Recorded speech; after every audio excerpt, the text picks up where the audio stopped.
Intervention de ce matin, cette première intervention, Kevin l'a dit, on va la faire à deux voix. Moi-même, Mathieu Capitaine et Sandrine Vidal-Diallo, qui est en charge de l'alternance sur le campus agronomique de VetaGrosSup. Cette intervention, je vais commencer par vous faire une très courte présentation de VetaGrosSup et puis on rentrera ensuite plutôt sur la première question qui est celle de qu'est-ce que c'est qu'un ingénieur agronome de VetaGrosSup. Dans un deuxième temps, on évoquera plutôt le contenu ou l'organisation, la structuration de la formation sans rentrer complètement dans les détails, hein, mais pour vous donner un peu un aperçu. Et puis, on abordera notamment les deux modalités de formation, la formation sous statut étudiant et la formation sous statut apprenti. Enfin, on abordera derrière, on fera un petit zoom sur les concours.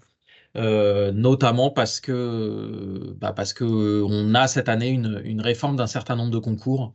Et donc, ça nous semblait important de pouvoir redonner quelques éléments sur ces aspects-là. Les concours qui est quelque chose qui relève plutôt de l'ensemble des écoles d'agronomie, alors que le reste, ce que je vais présenter, il y a beaucoup de similitudes dans chacune des écoles d'agronomie, mais ce que je vais vous présenter, c'est quand même le schéma AVET-AgroSup. Je ne vais pas faire ici de comparatif entre les différentes écoles. Ce ne sera pas du tout l'objet de cette première conférence. On va bien faire un zoom sur la situation de VetaGrosSup. Et puis, on terminera par quelques éléments d'un côté autour des structures d'apprentissage et puis de l'autre côté, plutôt pour la formation étudiante sur les petits plus de la formation à VetaGrosSup. Donc, voilà un peu le programme de cette première conférence. Alors, VetaGrosSup, pour rappel, hein, ou pour information, pour ceux qui ne savent pas de quoi il s'agit, VetaGrosSup, c'est un établissement qui a deux implantations, une implantation à Clermont-Ferrand et une implantation à Lyon, et puis trois cursus. Un cursus de docteur vétérinaire, un cursus d'ingénieur agronome qu'on va vous présenter ce matin, et puis un cursus d'inspecteur de santé publique vétérinaire. Là, c'est une formation, donc VetaGrosSup accueille cette formation-là, c'est le seul lieu de cette formation en France, et qui a pour vocation de former des inspecteurs de santé publique vétérinaire, qui est un corps de fonctionnaires qui est là plutôt pour toutes les questions de santé publique. Ils sont présents dans les administrations, ils sont présents dans les abattoirs pour contrôler. Ils sont présents dès qu'on a, comme on en a connu pas mal ces dernières années, des questions de maladies émergentes dans les élevages. Et ils sont là pour gérer toutes ces questions-là. Et puis, un certain nombre de formations. Donc, on ne va pas toutes vous présenter ici à l'échelle de l'établissement, des licences professionnelles et des masters co-accrédités et des dispositifs de formation continue. Pour donner un peu une idée, hein, c'est 12 unités de recherche, puisque en tant qu'établissement d'enseignement supérieur, on a une activité de formation et une activité de recherche, des départements d'enseignement, donc 3 pour ce qui concerne 6 à l'échelle de l'établissement, 3 pour ce qui concerne le campus agronomique, agriculture et espace, qualité, économie alimentaire, territoire et société, et puis un certain nombre de laboratoires, de pôles techniques, et puis un hôpital sur le campus vétérinaire, puisqu'on est sur des formations de santé. Voilà pour la présentation très rapide de VetaGrosSup. On va revenir plus sur l'ingénieur agronome de VetaGrosSup, en rentrant plutôt par les activités, par un ingénieur agronome, c'est quoi? Et en prenant quelques exemples de métiers d'ingénieur agronome. Ce ne sont que des exemples, parce que vous verrez que c'est une des spécificités du diplôme d'ingénieur, c'est que ça ouvre des portes à des quantités innombrables de métiers et d'activités, puisque un certain nombre d'employeurs vont pas forcément venir chercher la thématique ou vont pas forcément venir chercher des connaissances spécifiques dans le domaine de l'agronomie au sens large, mais vont venir chercher les compétences de l'ingénieur, un certain nombre de savoir-faire professionnels et d'expériences professionnelles qui vont venir chercher quand ils vont recruter un ingénieur. Donc, je vais commencer par trois exemples d'ingénieurs. Une chargée de mission dans un PAT. Un PAT, c'est une politique publique, un dispositif inscrit dans la loi, labellisé par l'État, qui est ce qu'on appelle ce qui s'appelle un projet alimentaire territorial. Et finalement, c'est dans une collectivité territoriale ou sur un territoire, une politique alimentaire un peu ambitieuse qui cherche, pourquoi ambitieuse? Parce qu'elle cherche à mettre en lien un certain nombre de dimensions, donc autour de questions bien évidemment de nutrition et de santé, hein, puisque derrière l'alimentation, les premiers points, c'est ça. Mais derrière l'alimentation, on a aussi du plaisir, on a aussi de la culture, de la gastronomie, hein, des dimensions culturelles gastronomiques. On a des filières et donc on a toute une question d'économie alimentaire, de production, de commerce. Et donc, derrière cette dimension économie alimentaire, on a la question de l'accessibilité sociale. Qui peut se payer quel type d'alimentation et comment on fait pour élargir l'accès à l'alimentation de qualité. Et derrière ces questions-là, on a des questions d'environnement, hein, concilier production à bas coût et environnement, est-ce que c'est compatible? Et des questions d'aménagement, d'urbanisme, comment on garde de l'espace pour de l'agriculture par exemple, comment on diminue, hein, il y a aujourd'hui un mot d'ordre qui fait beaucoup débat dans le mode politique, qui a été voté au Parlement, qui est la question de zéro, de la ZAN, hein, c'est zéro artificialisation nette comme objectif, c'est comment on conserve les espaces naturels et les terres agricoles. Voilà, donc des questions qui sont au cœur de l'activité aujourd'hui, des gens qui sont très éloignés dans leur mode de fonctionnement qu'il faut mettre autour de la table, une autre façon de penser les liens ville-campagne, et donc on a des ingénieurs qui sont au cœur de ces dispositifs. Un autre exemple, une coopérative qui produit notamment de la betterave et majoritairement de la betterave pour faire du sucre ensuite, betterave sucrière. Et puis vous savez qu'on a ces dernières années une polémique assez forte sur l'emploi d'un produit phytosanitaire, d'un insecticide pour se débarrasser des pucerons porteurs d'un virus qui rendait malade les betteraves et donc insecticide de la famille des néonicotinoïdes que certains appellent insecticides tueurs d'abeilles. Et donc, on est là dans un contexte d'utilisation de produits phytosanitaires aujourd'hui qui sont questionnés en lien avec la santé, en santé des applicateurs, mais aussi santé des consommateurs, et puis en lien aussi avec des questions environnementales.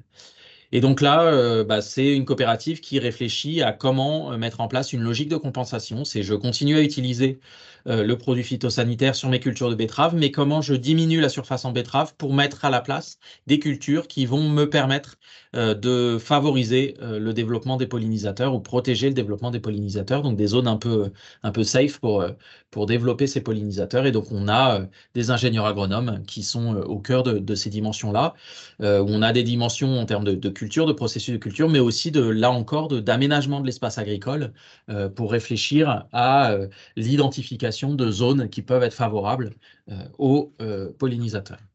Et puis, dernier exemple, une diplômée qui est aujourd'hui responsable scientifique dans une start-up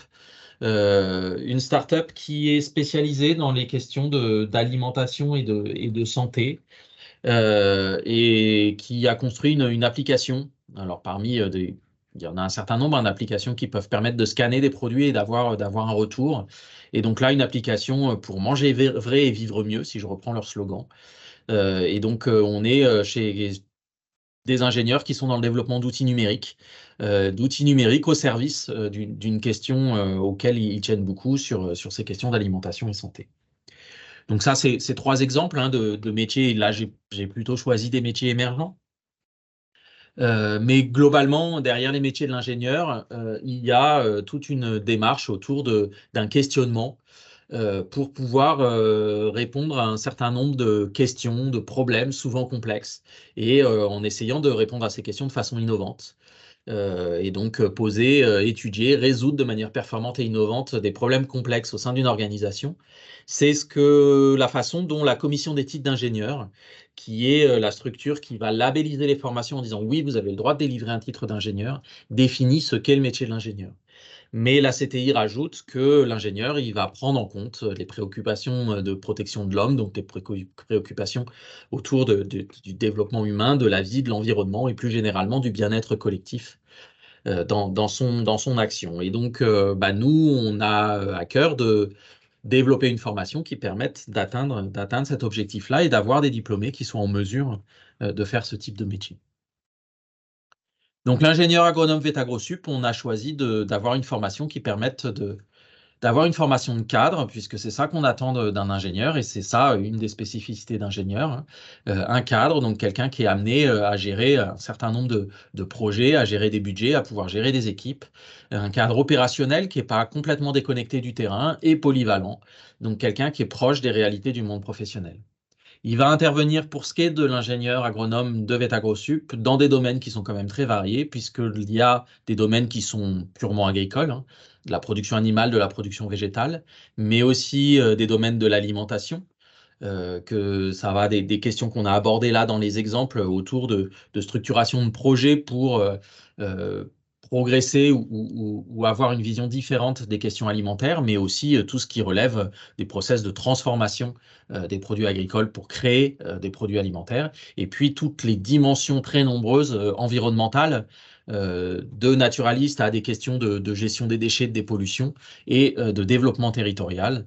Comment on fait émerger des projets dans les territoires, comment on gère des questions d'aménagement, d'urbanisme, des questions de production d'énergie, des questions très nombreuses pour faire en sorte que on ait des politiques publiques ou des actions territoriales qui soient cohérentes avec les enjeux actuels et notamment les enjeux de transition qui sont au cœur des débats aujourd'hui sur l'évolution de nos sociétés.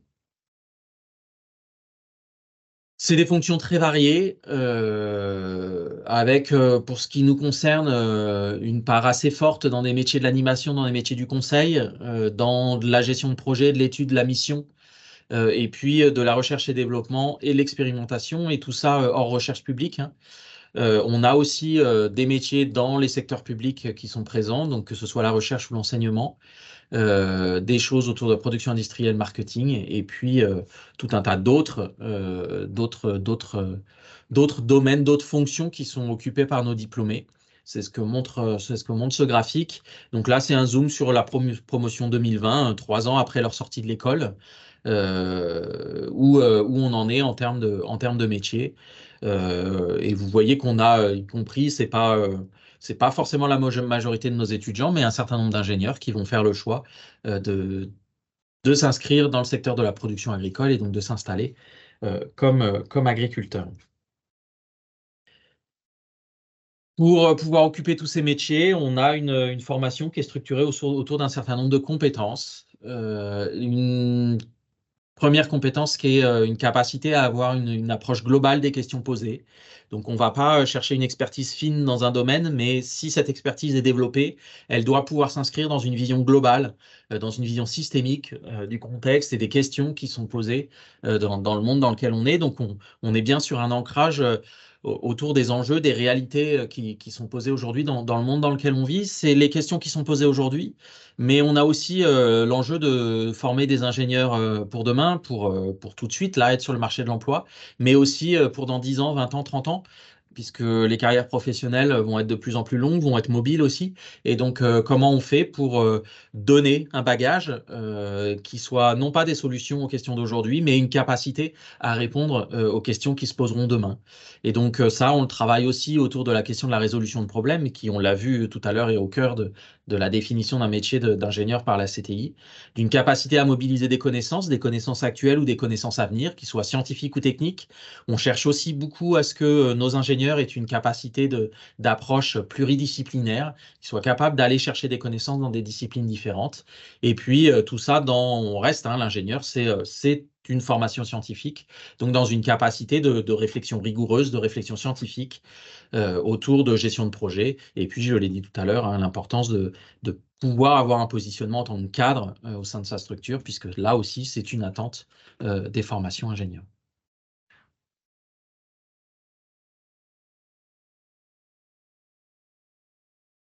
Un petit zoom très rapide, toujours autour de la même promotion sur finalement l'insertion professionnelle. Donc, je l'ai dit tout à l'heure, hein, l'insertion professionnelle, elle est facilitée quand on a un diplôme d'ingénieur.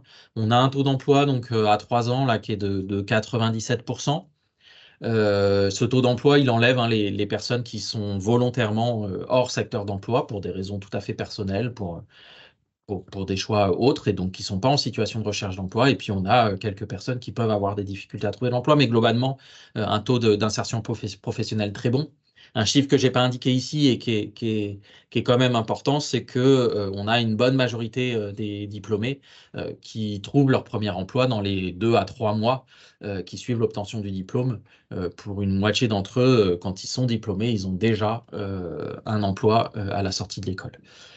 Des salaires de jeunes diplômés qui sont autour de 30 000, 28 000. Vous voyez que sur la promotion 2020, c'est pas toujours comme ça, mais les salaires des femmes sont supérieurs aux salaires des hommes. C'est loin d'être toujours le cas, hein. Ça, c'est une réalité de notre pays qu'on a du mal à gommer, malheureusement. Et puis, on a plutôt des diplômés, pour ce qui nous concerne, nous, ce qui n'est pas le cas de toutes les écoles, qui vont plutôt essayer de trouver un emploi ou qui vont plutôt trouver un emploi en province, quelques-uns en Île-de-France, et puis quelques-uns aussi qui vont plutôt partir sur des missions à l'international. Si vous avez quelques questions autour de ces aspects insertion professionnelle, autour des aspects métiers de l'ingénieur agronome, de ce que c'est qu'un ingénieur agronome, on peut en profiter pour prendre une ou deux questions. Et puis s'il n'y en a pas, donc je vous laisse le temps d'écrire très rapidement sur votre clavier. Et s'il n'y en a pas, je continuerai sur la présentation. On va rentrer plutôt au cœur de la structure des formations. Alors, pour rappel, pour poser vos questions, à côté de l'onglet Conversation, vous avez un onglet Q&R et là, vous pouvez déposer vos questions. On fera aussi un temps de questions-réponses à la fin sur la globalité de l'intervention, donc on pourra revenir sur ces aspects-là. Je ne vois pas de curseur qui s'agite, donc il y a peut-être personne qui est en train de taper une question. Donc je vais enchaîner. La formation d'ingénieur agronome de VET-AgroSup, c'est un diplôme, mais c'est deux cursus. Deux cursus, on va vous les présenter un peu plus dans le détail, qui sont pour une partie de la formation séparée, spécifique, en fonction des deux publics. Ça, c'est aussi une spécificité de notre formation, qui est une spécificité de notre formation, pardon, d'avoir fait le choix d'avoir deux cursus différents dans les formations agronomes, un cursus pour la voie étudiante et un cursus pour la voie de l'apprentissage. Cette formation, que ce soit par voie étudiante ou par voie d'apprentissage, elle vise, c'est pour ça que je disais un diplôme, elle vise à atteindre les mêmes compétences, quelle que soit la voie de formation, puisque à la fin, on délivre un seul diplôme, et donc chaque apprenant, qu'il soit étudiant ou apprenti, aura à la fin un diplôme de même valeur avec les mêmes compétences visées. Ces compétences, elles se traduisent aussi par un certain nombre, ou elles sont acquises au cours d'un certain nombre enseignements qui sont thématiques, puisque c'est bien un ingénieur agronome qu'on va former, avec des enseignements autour des questions des systèmes de production agricole, je pense que j'ai déjà un peu insisté sur ces questions-là depuis le début de ma présentation, autour des questions d'alimentation, d'aliments, de procédés, de transformation des produits agricoles. On est à chercher à avoir un ingénieur ancré dans le territoire, proche des réalités professionnelles, et donc aussi en capacité à pouvoir intervenir dans des questions de développement territorial, et donc tout un tas d'enseignements autour des organisations, des institutions, des politiques publiques, comment ça fonctionne tout ça. Des aspects autour des questions d'économie, gestion agricole et agroalimentaire, hein, puisque derrière, on est sur des activités professionnelles, on est sur des filières économiques.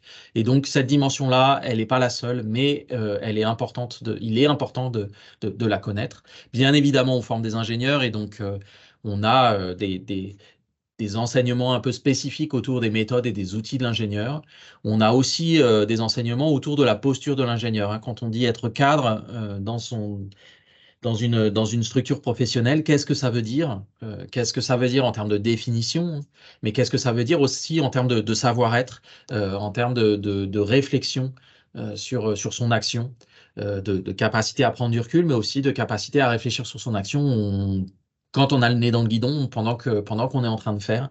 Et donc, tout un tas de réflexions et de travaux autour des postures de l'ingénieur. L'ingénieur, on y reviendra tout à l'heure, et ça permettra de répondre à la question qui a été posée autour de la relation à l'international. C'est une compétence importante de l'ingénieur. Et pour faire ça, il faut bien évidemment pouvoir maîtriser les langues. Donc on y reviendra tout à l'heure. Mais on a des enseignements de langue qui sont proposés. Une connaissance de l'entreprise. Qu'est-ce que c'est que le monde de l'entreprise et de l'organisation des filières.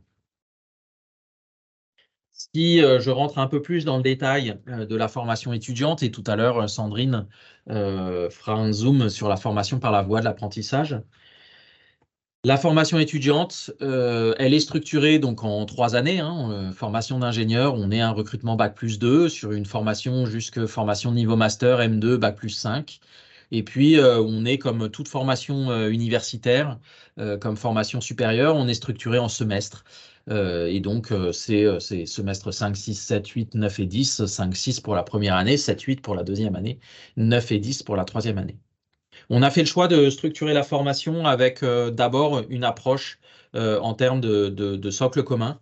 Et puis, plus on va avancer dans la formation, plus on va avoir à la fois d'individualisation des parcours, de choix proposés aux étudiants, et plus on va avancer dans la professionnalisation de la formation. La formation par la voie étudiante, c'est un tiers de la formation. Donc, je vous dis 3 ans de formation. En gros, il y a 1 an de formation qui correspond à des stages, avec différents stages qui sont disposés à différents moments des 3 années. Et puis, une possibilité pour les étudiants d'avoir quand même accès à l'alternance en dernière année par le biais de contrats de professionnalisation. Quelques spécificités sur lesquelles on reviendra, mais c'est une section cinéma, une section cinétudes qui est proposée, la reconnaissance du statut de sportif de haut niveau, et donc qui peut conduire à des aménagements d'études, et puis tout un dispositif autour de l'accompagnement à l'entrepreneuriat. Et donc notamment, on donne accès à un statut national, qui est le statut d'étudiant entrepreneur, qui là aussi peut permettre de bénéficier d'un certain nombre d'aménagements si on a un projet entrepreneuriat ou de reprise d'entreprise. Je parlais de professionnalisation. Cette professionnalisation, elle va se traduire pour les étudiants en troisième année autour d'une proposition de 12 orientations professionnelles, dont les 6 qui sont sur la colonne de gauche, là, vous seront présentés dans les conférences de cet après-midi, avec peut-être des liens qui seront faits avec les 6 qui sont dans la colonne de droite. Vous voyez qu'il y a des formations, donc les 6 dans la colonne de droite sont des masters co-accrédités, les 6 de la colonne de gauche sont des formations qui sont propres à notre école, qu'on appelle des options. Celles de droite, elles sont faites avec des collègues, des partenariats avec l'université. Et vous voyez qu'on a un certain nombre de formations de masters co-accrédités qui sont des masters internationaux. Donc c'est ceux dont les titres sont en anglais.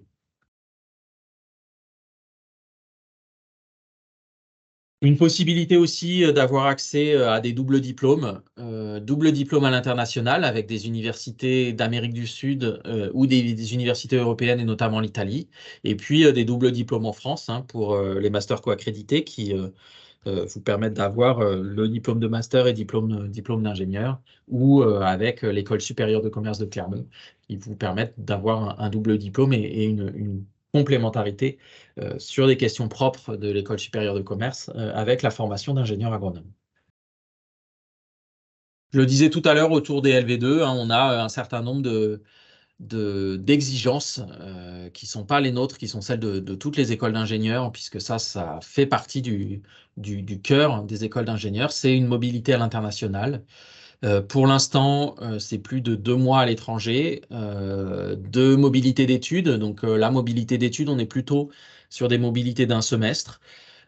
Ou donc au deuxième semestre de la deuxième année, ou des stages à réaliser à l'international. Donc dans la palette des stages à réaliser, il y en a un certain nombre qui peuvent se faire, enfin tous peuvent se faire à l'international. Après, il y a des contraintes et c'est plus ou moins simple de faire certains stages à l'international. Sur la question qui était proposée tout à l'heure, on est à plus de 50% aujourd'hui, plus de la moitié de la promotion étudiante qui part faire un semestre à l'étranger de mobilité académique. Donc là, on est dans le type, s'il s'agit d'un pays européen, dispositif Erasmus. Et donc là, ces étudiants vont partir de deuxième année, vont partir mi-janvier et jusqu'au mois de juin, ils seront dans une université partenaire à l'international. Et on a une obligation de certification d'un niveau d'anglais, niveau B2. Et nous, ici, on a fait le choix avec AgroSup. Enfin, pour l'instant, c'est le TOEIC qu'on utilise comme test extérieur de certification du niveau B2 pour tous nos ingénieurs.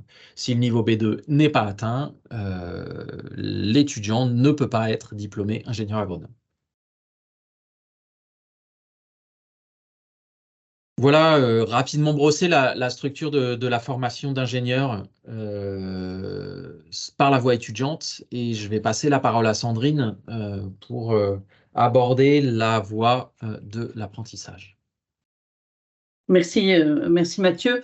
Donc je me présente déjà, Sandrine Vidal-Diallo, je suis avec AgroSup en charge des dispositifs d'alternance et donc notamment de la voie de l'apprentissage qui est proposée pour suivre la formation d'ingénieur.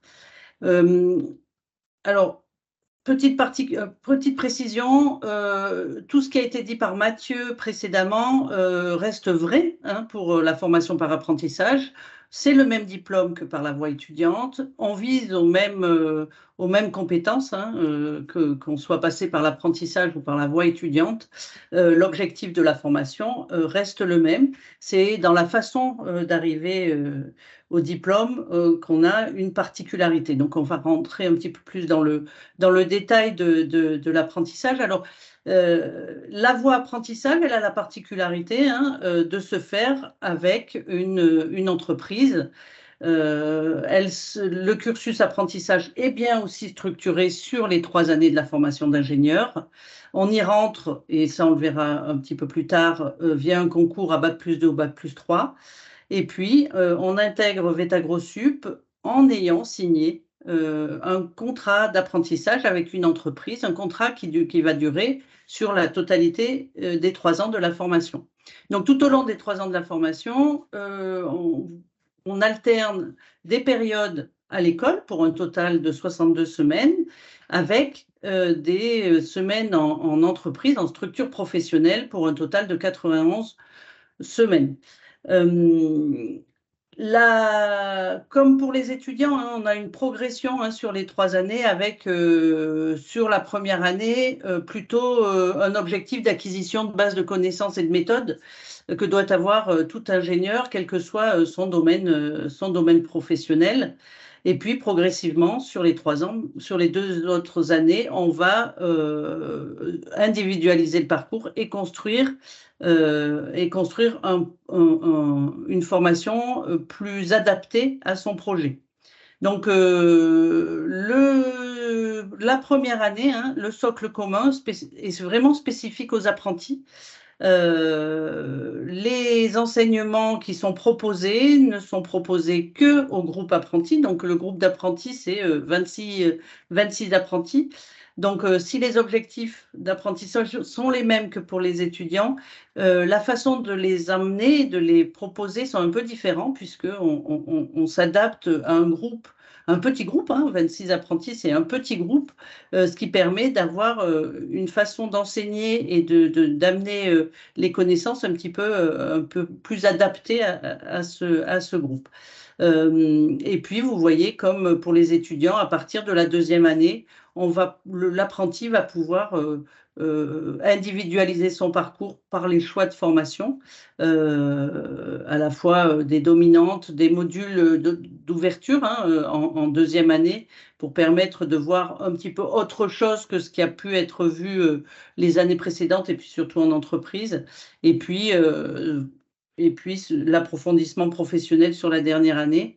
L'individualisation de la formation pour un apprenti, c'est à la fois en formation à l'école, mais c'est aussi en entreprise, hein, puisque au démarrage, il faut faire un choix de structure d'alternance, et ce choix-là est bien en lien avec le projet professionnel de l'apprenti. Donc, il y a ce double individualisation du parcours pour les apprentis. Du coup, sur la dernière année, comme pour les étudiants, va y avoir des choix d'orientation professionnelle. Alors, on aura les 6 mêmes options hein, qui sont proposées à la fois aux étudiants et aux apprentis. On a un peu moins de formations co-accréditées qui sont proposées aux apprentis, puisque la particularité de l'apprentissage, c'est l'alternance. Donc, on doit proposer aux apprentis des formations qui puissent à la fois proposer des temps à l'école, mais aussi des temps en entreprise. Et toutes les formations co-accréditées n'ont pas forcément cette particularité demandée pour l'alternance. Donc, les apprentis ont un petit peu moins de choix, bien que ça reste quand même cette orientation différente qui leur est proposée. Alors, comme pour les étudiants, bien évidemment, puisque les objectifs et les conditions sont les mêmes, hein, un ingénieur, qu'il soit passé par la voie étudiante ou par la voie apprentissage, a une obligation d'avoir fait une période en entreprise, une période à l'international, pardon. Pour les apprentis, cette période va durer 3 mois. Donc, on a 3 mois minimum sur les 3 ans à passer dans une entreprise étrangère avec comme objectif la pratique de l'anglais professionnel, hein, puisque les exigences au niveau de l'anglais pour les apprentis sont aussi d'avoir un niveau B2 minimum à la sortie de la formation. Donc, c'est l'occasion de partir 3 mois en immersion totale en pays anglophone, ou en tout cas en immersion dans une langue de travail qui est l'anglais. Et puis, c'est l'objectif de la mobilité internationale, elle est aussi d'aller voir ce qui se passe à l'étranger sur la thématique de travail sur laquelle on travaille en France. Donc, les missions doivent être en accord avec les missions d'entreprise en France. Suivante, merci. Alors, un petit zoom sur ce qu'implique le statut d'apprenti. Qu'est-ce que c'est qu'un apprenti? Alors, un apprenti, c'est un salarié. Il signe un contrat d'apprentissage, mais ce contrat d'apprentissage, c'est un contrat de travail, donc qui est signé entre le jeune et l'entreprise. Comme tout contrat de travail, forcément, l'employeur va rémunérer son salarié pour les activités, les missions que l'apprenti va mener en entreprise. Un apprenti est apprenti qu'il soit à l'école ou qu'il soit en entreprise, donc il est rémunéré pour la totalité de ces 3 ans de formation, même sur les périodes en entreprise. Alors, comme tout salarié, un apprenti a droit à 5 semaines de congé par an. On oublie, quand on est salarié, la notion de vacances scolaires, puisqu'on n'est plus du tout soumis aux vacances scolaires, mais bien à des congés que le salarié va poser au sein de son entreprise. Être apprenti aussi en formation, c'est avoir le plus souvent un double logement. Le logement pour suivre la formation à l'école, et puis le logement pour quand on part travailler en entreprise, ce qui amène alors un coût financier non négligeable, mais aussi de nombreux déplacements. Donc, il faut quand même l'avoir en tête que sur les 3 ans, ça va être le plus souvent tous les mois, des déplacements à avoir. L'avantage de l'alternance à école-entreprise, c'est que l'apprenti est en lien direct avec le monde professionnel. Plus qu'en lien direct, il est dans le monde professionnel, puisqu'on va attendre de lui qu'il réalise des missions et des activités qu'un salarié doit mener. Bien évidemment, en étant toujours en formation, donc avec cet objectif de se former, même quand on est en entreprise. Être apprenti, c'est aussi l'ouverture à l'international, avec cette période à l'étranger dont je parlais tout à l'heure. C'est aussi individualiser son parcours, individualiser par rapport à son projet, mais aussi à son projet professionnel, mais aussi l'individualiser par rapport à son projet d'apprentissage. Il y a un certain nombre de compétences qu'il va falloir venir chercher à l'école pour pouvoir mener les activités et les missions qui vous sont demandées en entreprise. Comme je disais tout à l'heure, un apprenti, c'est un salarié, mais c'est un salarié en formation. Donc, pour accompagner ce salarié en formation, il y a un double tutorat qui est mis en place, à la fois à l'école par tuteur enseignant qui va vous suivre sur les 3 ans, mais aussi en entreprise, puisqu'il y aura un maître d'apprentissage qui va vous accompagner tout au long de votre parcours, à la fois pour faciliter l'intégration dans l'entreprise, mais aussi pour vous faire des retours sur les activités que vous mettez en place et faire part de sa propre expérience. Et puis être apprenti, c'est au final avoir une réelle expérience professionnelle. Vous sortez de la formation avec un diplôme d'ingénieur, mais aussi avec 3 ans d'expérience professionnelle. Et sur le marché de l'emploi, c'est le gage d'une insertion qui est relativement facilitée. Merci pour la diapo suivante. Normalement, elle devrait arriver. Elle est là. Donc, une petite phase de questions-réponses là encore. Alors, il y a une question dans le QR, mais on va y répondre juste après. Enfin, on y répondra après puisqu'on discutera des structures d'apprentissage ensuite. Donc, là encore une fois, on la laisse en suspens. S'il y a d'autres questions sur l'organisation contenu de la formation, que ce soit étudiant ou apprenti, n'hésitez pas. Sinon, comme tout à l'heure, j'avance et puis on y reviendra à la fin si vous le souhaitez. La thématique suivante étant la question des voies d'accès et des concours. Bon, je ne vois rien qui arrive. Je vais donc poursuivre sur la question des concours. Sur la question des concours, vous avez d'abord un site dédié. Donc, on rentre en école d'ingénieur uniquement sur concours, mais ça, je pense que vous le savez. Et vous avez un site dédié que je vous ai présenté ici, sur lequel vous allez retrouver toutes les informations sur les calendriers, sur les recommandations des jurys, des annales des épreuves, les conditions pour pouvoir se positionner sur tel type de concours ou tel autre.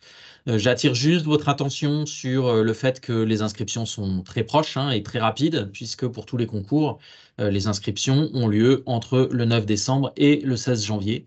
Donc, entre Noël et Nouvel An, n'oubliez pas d'aller faire vos dossiers d'inscription. Après, ce sera trop tard. Je vais quand même donc du coup rentrer dans les détails, sachant que je ne vais pas tant détailler le concours post-classe prépa. Alors, je vous ai dit tout à l'heure qu'on est dans une phase de réforme des concours et notamment on a changé tous les noms des concours. Donc, on a un concours CPGE, BCPST et CPGE TB, anciennement concours A et ATB.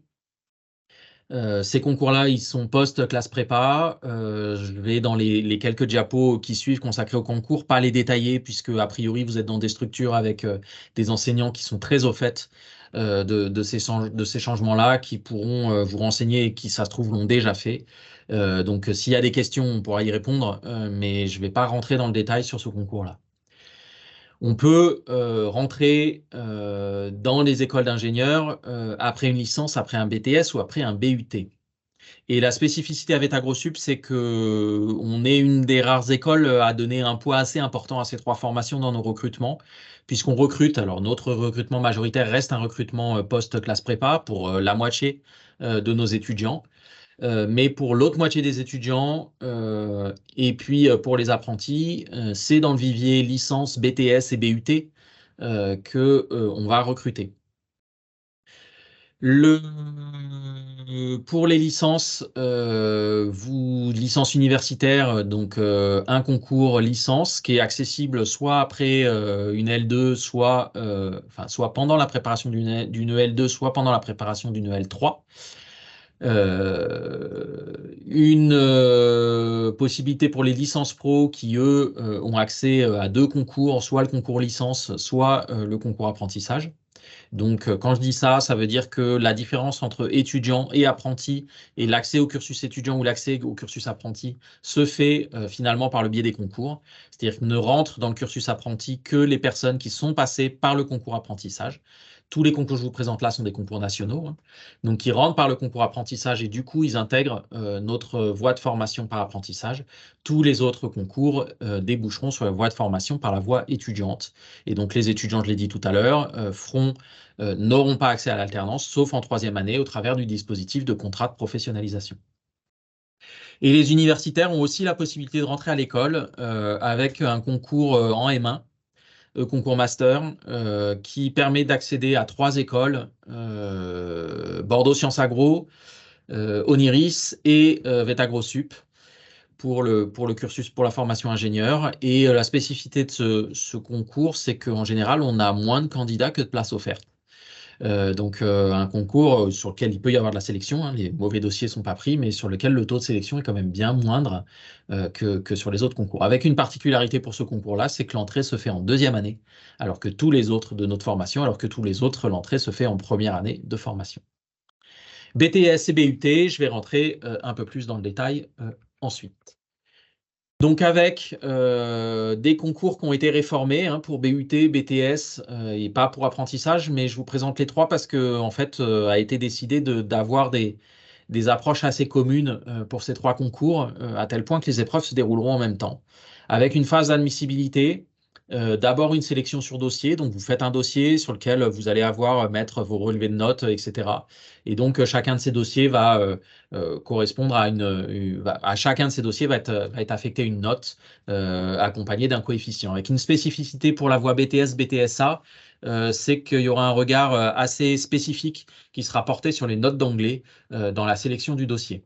Pourquoi ce regard spécifique? C'est que si vous regardez le tableau, vous verrez que pour ce concours-là, il n'y a pas d'épreuve d'anglais, alors que pour les autres concours BUT et apprentissage, il y a une épreuve d'anglais. L'anglais est important, puisque vous l'avez vu, et Sandrine et moi, qu'on soit sur étudiant ou sur apprentissage, on vous a présenté la nécessité de valider un niveau B2 d'anglais avec une certification. Et donc, si on n'a pas cette capacité à atteindre ce niveau-là, on ne pourra pas être diplômé ingénieur agronome. Une épreuve écrite d'analyse de synthèse de documents techniques et scientifiques. Donc là, vous avez le choix à différentes thématiques. Quand vous allez vous inscrire, vous allez choisir la thématique sur laquelle vous souhaitez faire cette épreuve écrite. Donc là, c'est de l'analyse de documents, globalement. Et puis, donc, une épreuve d'anglais pour le concours BUT et le concours apprentissage. Et ça va conduire à une note globale à votre admissibilité ou non à la suite du concours. Donc, une première étape autour de ces épreuves écrites. Je vous donnerai des éléments de calendrier tout à l'heure, je crois que je les ai gardés. La phase d'admission, elle va être différente pour les concours BUT, BTS et pour les concours apprentissage. Et elle est spécifique cette année. Elle sera différente l'an prochain. Là, c'est aussi le temps que les nouveaux concours se mettent en place. La phase d'admission pour BUT, BTS cette année, pour ces 2 concours, ce sera un entretien portant sur travaux ou mémoire. Donc plutôt sur ce que vous avez fait dans le cadre de vos années d'études avant l'entrée, avant présentation au concours. Voilà, là, ce sera un entretien de 40 minutes. Pour l'apprentissage, c'est un entretien devant des jurys dans les écoles. En fait, les candidats admissibles à l'apprentissage vont faire des vœux, vont choisir 3 écoles et ils iront faire un entretien dans chacune des écoles. Entretiens qui sont plutôt faits à distance, en visio. Donc un entretien dans chacune des écoles, chaque école classe ses candidats et puis après le candidat va être affecté à une école. La spécificité de l'apprentissage, Sandrine l'a dit, c'est que vous êtes maintenu en formation ingénieur à l'unique condition d'avoir signé un contrat d'apprentissage avec une entreprise. Donc vous avez un peu de délai pour chercher et pour signer, mais si arrivé à ce délai-là, donc qui est plutôt le mois de décembre de votre entrée en formation, vous n'avez pas réussi à trouver une structure d'apprentissage et si vous n'avez pas signé de contrat, vous êtes obligé de quitter la formation, vous ne pouvez pas basculer dans la formation étudiante. Donc un enjeu là d'avoir un contrat d'apprentissage et donc on vous engage fortement, si vous choisissez la voie de l'apprentissage, à commencer dès maintenant à faire l'inscription, mais aussi à réfléchir à ce que vous voulez faire en termes de projet et à commencer à chercher des structures d'apprentissage. Vous avez la possibilité, ça c'est une nouveauté également, de vous positionner sur 2 concours. Vous avez un BTS, vous pouvez vous inscrire sur le concours BTS-BTSA donnant accès à la voie étudiante et vous pouvez aussi vous inscrire sur le concours apprentissage. Ce que je n'ai pas dit sur le concours BTS-BTSA, petite spécificité, c'est que sur ce concours-là, vous n'allez pas rentrer directement à l'école, vous allez avoir 1 an de classe. Alors, vous allez trouver plusieurs noms de classe passerelle qui va vous permettre de vous préparer à l'entrée en école l'année suivante. Voilà pour les concours avec un zoom sur BUT, BTS, BTSA, apprentissage. Sandrine, si tu veux peut-être rajouter des choses, si j'ai oublié des choses ou qui te semblent importantes de dire. Non, c'est à peu près, c'est complet hein, sur la formation, sur le concours apprentissage. Il n'y a Ok. rien de plus à rajouter. Alors, il y a une question Alors, qui nous est... ouais, Tu réponds ou oui, je le fais? n'importe, vas-y.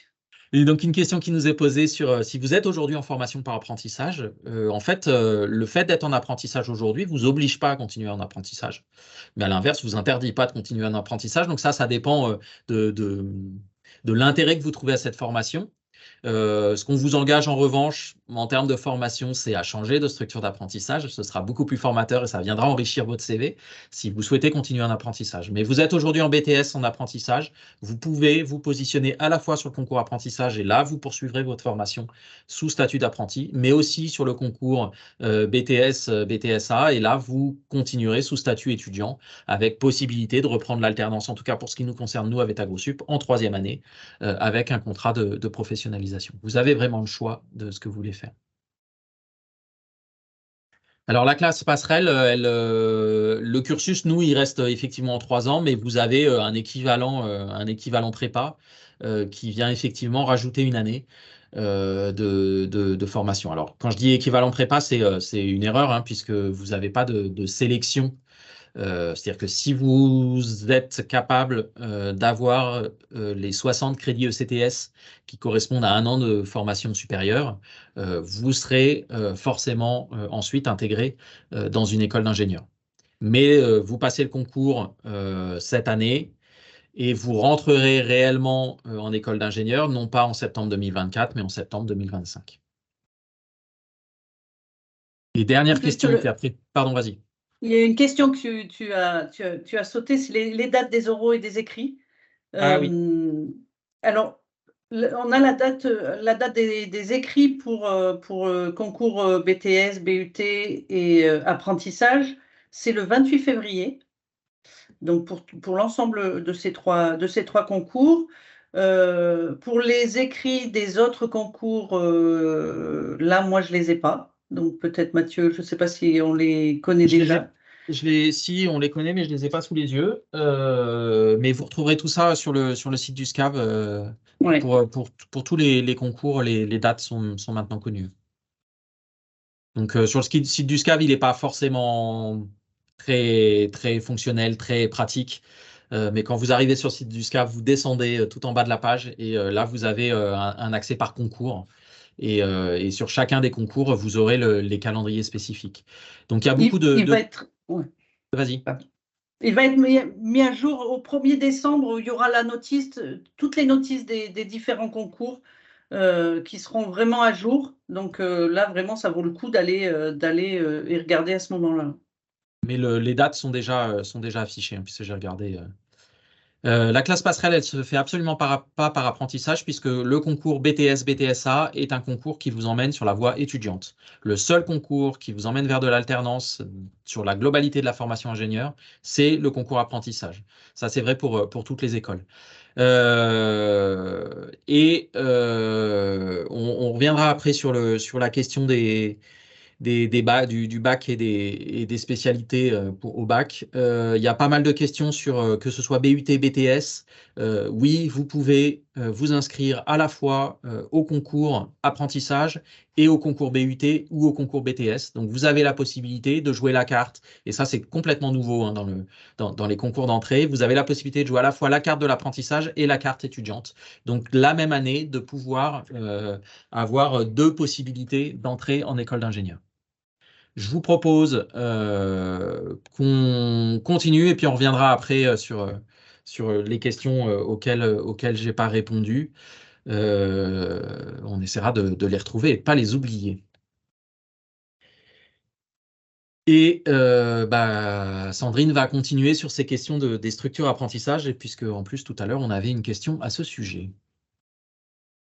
Alors, dans quelle structure faire son apprentissage La structure, alors quelques éléments, hein, je rappelle un petit peu, je l'ai déjà dit tout à l'heure, mais il va falloir trouver un contrat d'apprentissage pour les 3 années de la formation et donc signer ce contrat avec une structure d'accueil.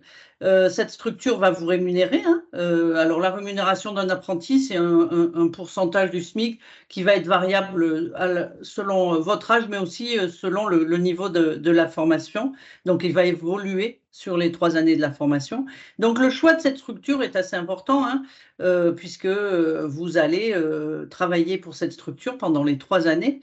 Donc comme le disait Mathieu, je le rejoins complètement, au moment où vous allez vous inscrire sur le concours apprentissage, il faut vraiment commencer à bien réfléchir à ce choix de structure.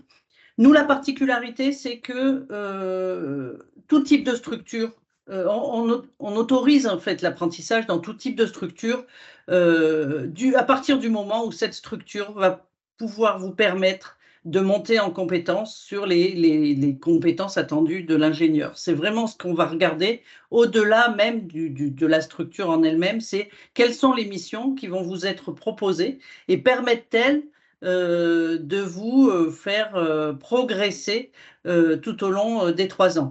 Alors, je ne vais pas faire la liste exhaustive de toutes les structures qui existent, hein, mais que ça peut être des entreprises privées, ça peut être des collectivités, ça peut être des associations, des établissements publics.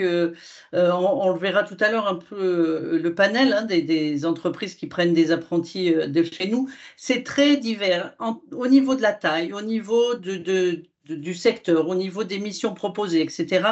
C'est cette diversité qui est riche pour le coup, hein, dans un groupe d'apprentis, d'avoir des apprentis qui sont intégrés dans tout type d'entreprise et qui peuvent justement partager leur expérience de ces entreprises avec le reste du groupe. Alors là, je donne des exemples des entreprises agroalimentaires, des instituts techniques, des chambres d'agriculture, des coopératives, des centres de recherche, la banque prend aussi pas mal d'apprentis ingénieurs agro. Donc, vous voyez, c'est très varié.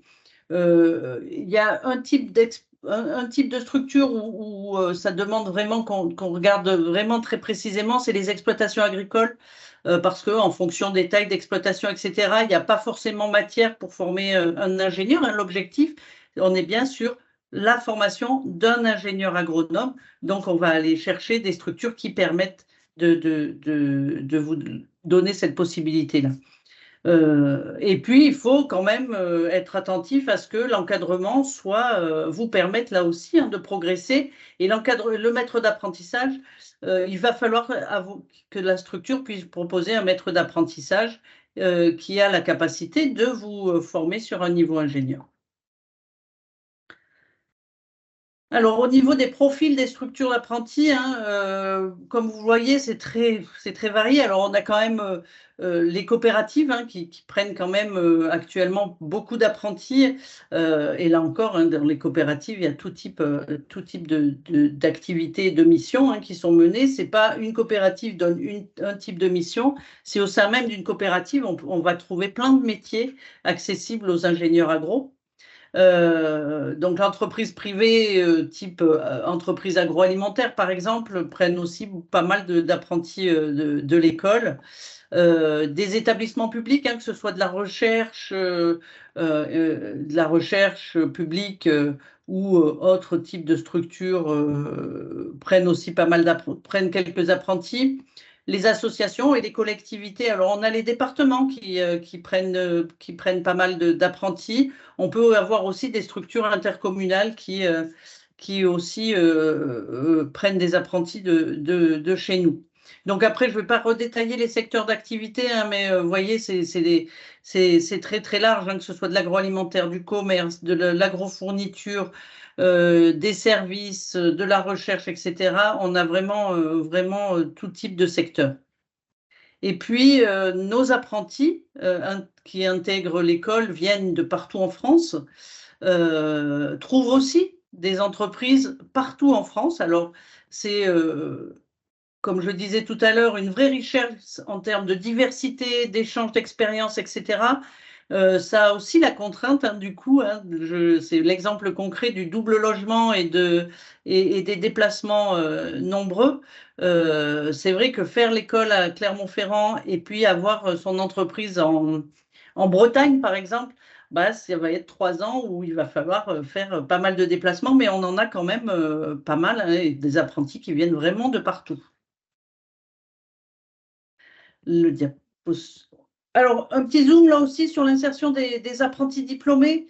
Tout à l'heure, on a fait un zoom sur globalement l'insertion des diplômés de l'école. Là, si on regarde un peu plus précisément l'insertion des apprentis en eux-mêmes, donc on a un taux de réussite au diplôme qui n'est pas toujours de 100%, hein. On a aussi des échecs au diplôme, alors le plus souvent liés à l'anglais, hein, je précise quand même, parce que cette contrainte de l'anglais est une contrainte, enfin une contrainte et une exigence forte. Donc ça ne peut que vous motiver à travailler cette matière de manière très sérieuse au cours de votre formation. Sur la partie activité professionnelle, la totalité des apprentis sont en emploi 4 mois après la sortie de l'école. On a vraiment, comme je le disais tout à l'heure, une insertion qui est facilitée à la fois par le fait d'avoir ce diplôme, mais aussi cette expérience professionnelle de l'apprentissage. Donc là, ça booste vraiment la première insertion à la sortie de l'école, avec un taux de CDI qui est un peu meilleur que pour les étudiants. Du fait de cette expérience. On a même 80% de nos apprentis qui trouvent leur emploi 1 mois après l'obtention de leur diplôme. Donc l'insertion est vraiment assez rapide. Et les secteurs d'emploi, ben, on va retrouver à peu près les mêmes, hein, que ceux de l'apprentissage, parce que souvent le choix de l'entreprise d'apprentissage va avoir c'est le choix lié à votre projet professionnel. Donc forcément derrière, ça permet une insertion dans le secteur pour lequel vous avez été formé, et bien qu'on ait parfois des parcours, hein, qui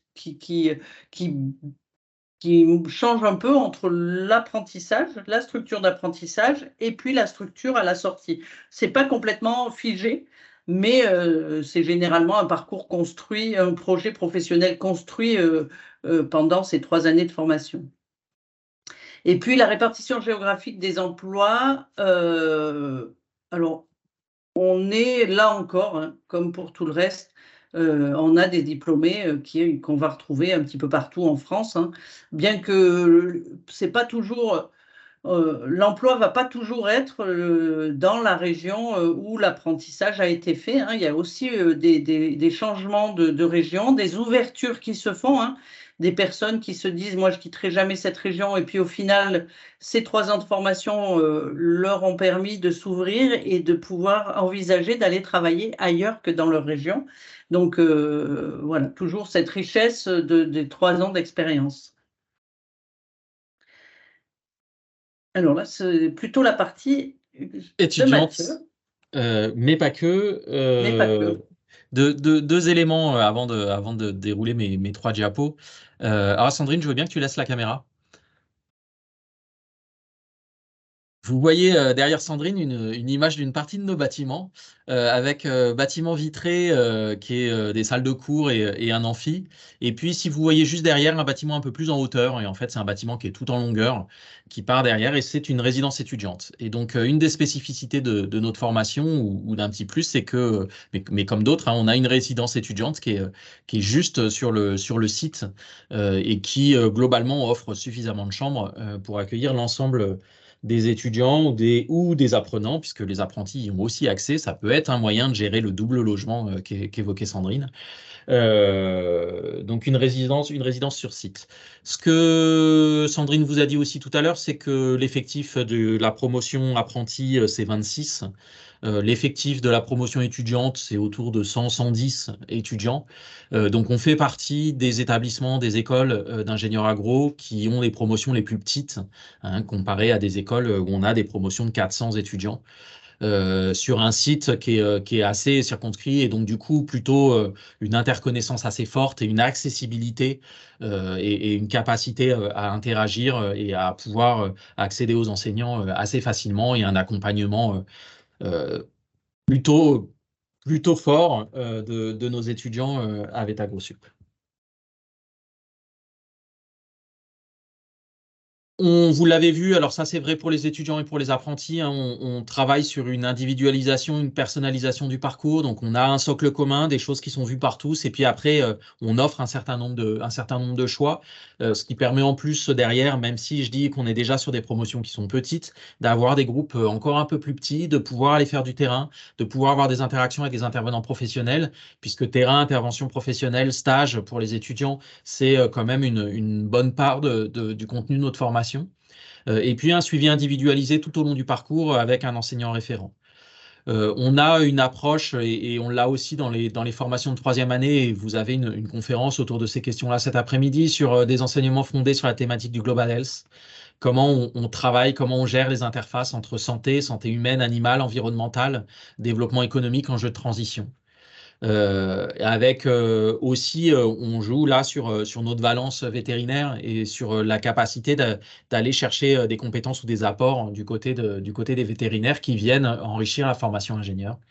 Un fort partenariat avec le sommet de l'élevage, qui est un des plus importants sommets professionnels agricoles, et donc qui mobilise une partie des étudiants ou une partie des apprenants ont la possibilité d'aller sur ce sommet. Donc au cours de la formation, apprentis et étudiants mettront forcément les pieds au sommet de l'élevage. Donc là, l'occasion de rencontrer des professionnels de façon assez importante. Des modules communs, j'en ai parlé avec la formation vétérinaire ou dans lesquels interviennent des collègues vétérinaires. L'ouverture à l'international, ça, on l'a aussi évoqué. Et puis les stages, mais qui sont très importants et qu'on conserve de façon forte dans notre formation, puisque je vous ai dit en gros, hein, si on cumule tous les stages, on est à 1 an de formation qui se fait en conditions professionnelles par le biais d'un stage. Je l'ai évoqué tout à l'heure très rapidement, une section sin-études, donc ça, on est les seuls à proposer ça. Une formation avec des professionnels autour de la capacité à construire et à faire du documentaire. Donc aujourd'hui, la vidéo est devenue très à la mode, hein, sur des formats très courts. Là, on apporte des fondements un peu théoriques, de l'acquisition d'outils un peu professionnels autour de la question de la scénarisation, de la prise d'image, de la prise de son, du montage, de documentaires courts. Donc avec un parcours spécifique, avec un partenariat avec le service culture de l'université. Et donc une dizaine d'étudiants chaque année peuvent avoir, donc c'est que pour les étudiants, ça, hein, c'est pas compatible avec le calendrier de l'apprentissage. Une dizaine d'étudiants peuvent avoir accès à cette formation professionnelle autour du documentaire, autour du cinéma. Le CHELS, ça c'est Collège Hautes Études Lyon Sciences, donc ça c'est la possibilité d'avoir accès. J'ai pas mis à jour la diapo, j'aurais dû. C'est 8 partenaires maintenant, comme le Conservatoire national supérieur de musique de Lyon, l'École centrale, l'École normale, les Mines Saint-Étienne, Sciences Po, etc. Un certain nombre de partenariats et sur la possibilité de suivre des modules dans d'autres écoles, avec la contrainte, c'est que c'est plutôt des écoles du site lyonnais. Mais c'est une possibilité qui vous est offerte quand vous intégrez VET-AgroSup. Voilà pour cette présentation sur un zoom un peu particulier sur l'insertion professionnelle et sur les structures d'apprentissage, et puis sur des petits plus liés à la formation. Et donc, on a un petit temps de réponse aux questions. Je vais peut-être brosser déjà quelques éléments sur les questions auxquelles on n'a pas répondu tout à l'heure. Donc sur les spécialités au bac, là plutôt pour rentrer en prépa, hein, on est sur les spécialités scientifiques, donc maths, physique, chimie, SVT et biologie. Et donc après les doublettes, elles sont indifférentes. Ça peut être maths, physique, chimie, ça peut être physique, chimie, bio. On retrouve toutes les doublettes en classe prépa. Sachant, mais ça, c'est pas un choix à sélection, hein, c'est que la majorité aujourd'hui du public sur les prépas pour les concours agro-véto ont plutôt une doublette dans lequel la biologie est présente, mais ce n'est pas une obligation.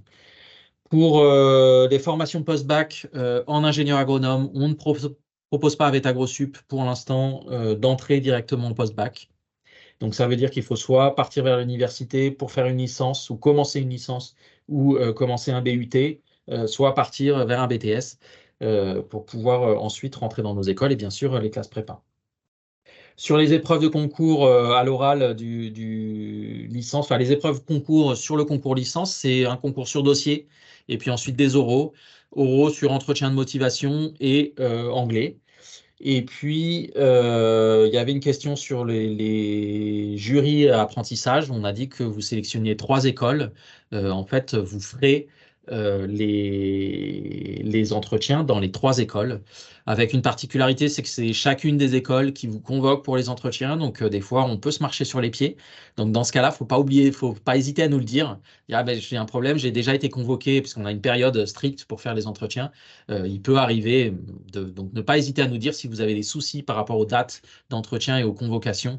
On essaye de s'arranger dans la mesure du possible si on peut le faire. Pour Agroveto, là c'est le SCAV, le service des concours, qui gère les 2 concours avec un certain nombre de la majorité des épreuves qui sont communes. Après, ce qui va jouer, c'est les coefficients et qui vont vous permettre de vous orienter vers une formation ou vers l'autre. Alors, sur des questions qui sont arrivées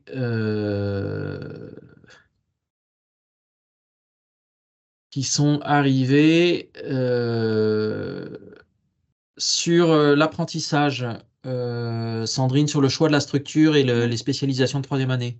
Alors, il n'y a pas forcément de lien direct entre le choix de la structure fait au début de la formation et le choix d'option.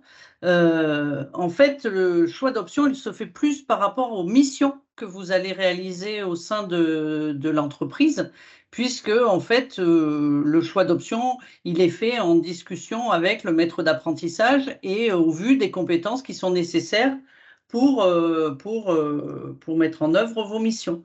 Donc, ce n'est pas le choix de la structure, mais bien des missions que vous allez faire au sein de cette structure. Et est-ce que tu peux enchaîner sur la différence à l'embauche entre étudiants et apprentis? Alors, je n'ai pas la question. C'est ingénieur classique ou par apprentissage, y a-t-il une différence à l'embauche?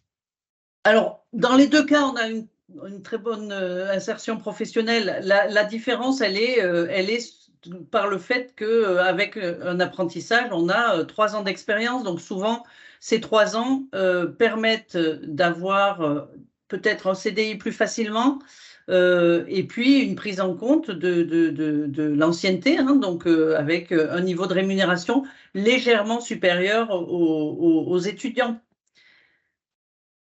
On a après, donc sur les concours, toujours une question sur les concours. Concours BTSA apprentissage ou BUT apprentissage. Oui, les 2 concours ont lieu la même année. En fait, les épreuves d'admissibilité sont les mêmes. Donc, les écrits sont les mêmes pour les 3 concours que je vous ai présentés, BUT, BTS, BTSA et apprentissage. Et la différence, elle se fera ensuite sur les épreuves orales. Et donc là, sont prévues des périodes différentes. Avec les oraux apprentissage, le principe que je vous ai présenté, 3 écoles, 3 entretiens, et puis des oraux nationaux.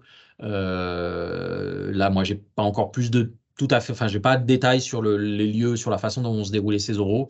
Des oraux nationaux où là, pour concours BUT, BTS et BTSA, vous serez convoqués pour ces épreuves à un autre moment. Donc, les écrits sur tous ces concours sont les mêmes. Et vous aurez, et si vous faites les 2, vous devrez faire la série d'entretiens pour le concours apprentissage et les oraux pour le concours BTS ou le concours BUT. Sur la dernière promo issue de classe prépa ATS, est-elle désavantagée à cause des réformes des concours? Alors, pas forcément. La dernière est la promo précédente, donc prépa ATS concours C. Puisqu'aujourd'hui, on garde le concours C, hein, il a encore lieu cette année, donc on va encore recruter sur le concours C. Donc les étudiants qui sont en prépa ATS, prépa post-BTS, ils vont avoir des places qui leur sont offertes avec le principe du concours sur le même principe, hein. Nous, on est centre d'examen pour l'écrit, par exemple, et donc on va recevoir des étudiants qui viendront passer l'écrit à Clermont.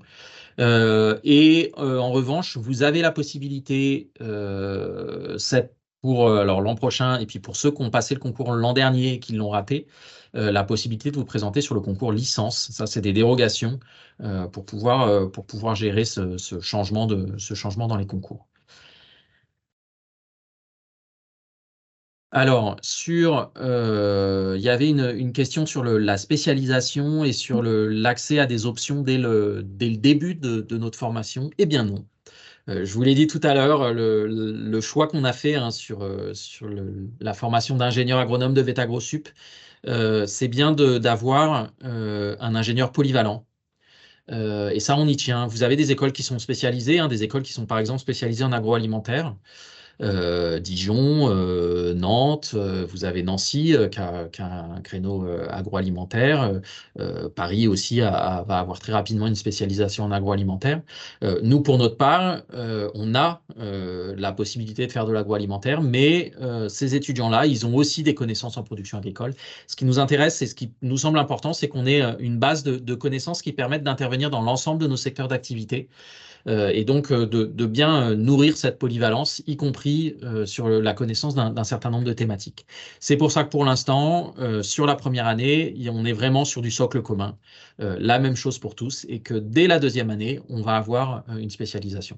Sur la première année, l'individualisation, elle peut se faire au travers des stages, et notamment du type de stage en exploitation agricole qui va être choisi, par exemple. Mais c'est tout. L'individualisation, elle va commencer vraiment dès la deuxième année.